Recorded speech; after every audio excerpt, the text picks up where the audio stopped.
Hello बच्चों, let's see the question. The question say a pie diagram representing the following data is component A, B, C, D. Components value 10%, 20%, 30%, 40%. तो आपके यहाँ पे चार component given है A, B, C, D. हमारे पास A component की component value है 10%, B वाले की है 20%, C वाले की 30% एंड D वाले की 40%. आपको क्या करना है, इसके लिए ये बताना होगा जो गिवन चार ऑप्शन है इनमें से कौन सा जो पाई डायग्राम है क्या कर रहा है, इसको रिप्रेजेंट कर रहा है. Firstly I will tell you key concept, और की कॉन्सेप्ट आपकी हेल्प करेगा इस क्वेश्चन को सोल्व करने में. अब मान लो हमारा पे कंपोनेंट है, क्या है यहाँ पे कंपोनेंट है. कंपोनेंट हमारे कंपोनेंट पे क्या है, x1 एक कंपोनेंट है, एक कंपोनेंट है x2, यहाँ पे कंपोनेंट क्या है x3, यहाँ पे कंपोनेंट क्या है x4. और हमारे पास ये गिवन है परसेंटेज गिवन है, या कहते हैं कंपोनेंट वैल्यू गिवन है. तो दोनों गिवन इनकी क्या, कंपोनेंट वैल्यू. कंपोनेंट वैल्यू मान लो गिवन क्या है n1%, इसकी हमारे पास क्या है n2%, इसकी हमारे पास है n3%, बस की क्या है n4% है. अब मान लो बात कर रही हूँ यहाँ पे मैं हमारे पाई चार्ट की. अब देखो उसमें हम सेंट्रल एंगल कैसे फाइंड करेंगे. अब यहाँ पे देखो आपको क्या सेंट्रल एंगल आएगा. सेंट्रल एंगल किसका, x1 का मान x1, ये हमारे को होगा दिस इज इक्वल्स टू हमारे पास उसकी परसेंटेज यहाँ पे क्या है n1, तो हमारे पास देगा n1 divide by 100 multiply by हो जाएगा यहाँ पे 360.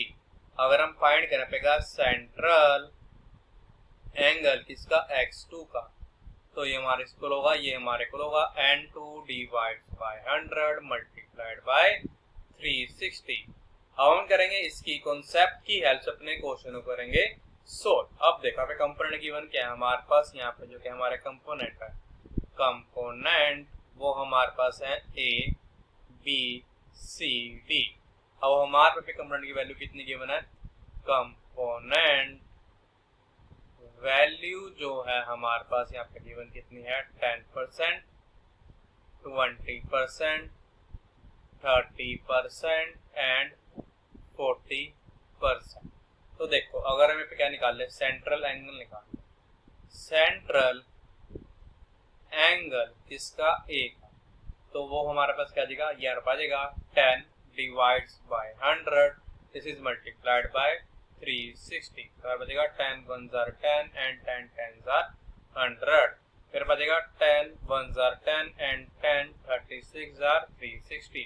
तो ये मेरे को होगा 36 डिग्री के. हम फाइंड करें यहाँ पे क्या करें, सेंट्रल एंगल किसका यहाँ पे B का, तो ये हमारा इक्वल आ जाएगा this is equal to 20 divides by 100, this is multiplied by 360. तो यहाँ पे क्या आ जाएगा 10 10s are 100 and 10 36 are 360. और बचेगा 10 1s are 10 and 10 2s are 20. तो हमारे को हो जाएगा 72 डिग्री के. अब हम फाइंड करें तो सेंट्रल एंगल क्या आएगा, सेंट्रल एंगल इसका C का, तो हमारे को हो जाएगा 30 divides by 100, this is multiplied by 360. तो हमारे पे क्या आ जाएगा कि 10 10s are 100 and 10 36 are 360. तो यहाँ पे 10 1s are 10 and 10 3s are 30. तो ये हमारे को होगा 36 मल्टीप्लाइड बाय 3. तो हम करेंगे 36 को किससे मल्टीप्लाई करेंगे 3 से, तो हमारे यहाँ पे आ जाएगा 108, तो बचेगा 108 डिग्री.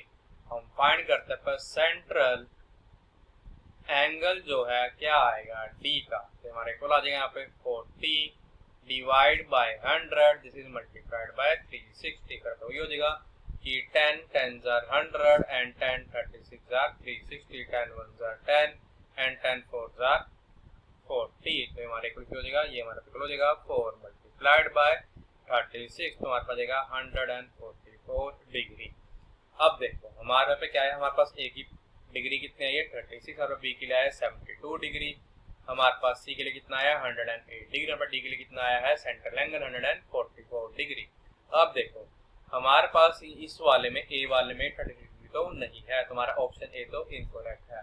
ना ही हमारे पास बी वाले में है, ना ही हमारे पास सी वाले हैं, बट हमारे पास बी वाले में 36 डिग्री जो कि हमारी किसके लिए है, ए के लिए। 36 डिग्री हमारी यहाँ पे किसके लिए है, ए के लिए, एंगल, सेंट्रल एंगल। हमारे पास सेंट्रल एंगल 72 डिग्री किसके लिए है, बी के लिए, 72 डिग्री एंगल भी है। अब हमारे पास यहाँ पे 108 डिग्री एंगल किसके लिए है, वो है हमारे पास सी। और हमारे पास यहाँ पे डी के लिए क्या है, हमारे पास यहाँ पे डी के लिए है 144 डिग्री। तो आप देखो ये वाला एंगल भी कितना हुआ, 144 डिग्री। और पे इन सब का सम कितना आएगा, 360 डिग्री। इसका मतलब ये है कि ये जो हमारा ऑप्शन डी है ये करेक्ट ऑप्शन है। So the final answer is option D is our correct option. I hope you understood it well. All the best. Thank you.